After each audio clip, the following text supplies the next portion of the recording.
ಶುಭಾಶಯ ವಿಶ್ವ ಮಹಿಳಾ ದಿನಾಚರಣೆಯ ಶುಭಾಶಯ ವಿಶ್ವ ಮಹಿಳಾ ದಿನಾಚರಣೆಯ ಶುಭಾಶಯ ವಿಶ್ವ ಮಹಿಳಾ ದಿನಾಚರಣೆಯ ಶುಭಾಶಯ happy women's day happy women's day happy women's day happy women's day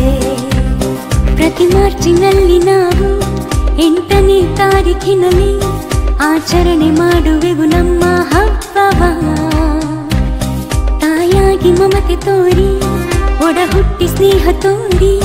ಸತಿಯಾಗಿ ಪ್ರೀತಿ ಕೊಟ್ಟ ಸಂಭ್ರಮ ಹೆಣ್ಣೆಂಬ ಸಂಭ್ರಮ ನಮ್ಮ ಪ್ರೀತಿ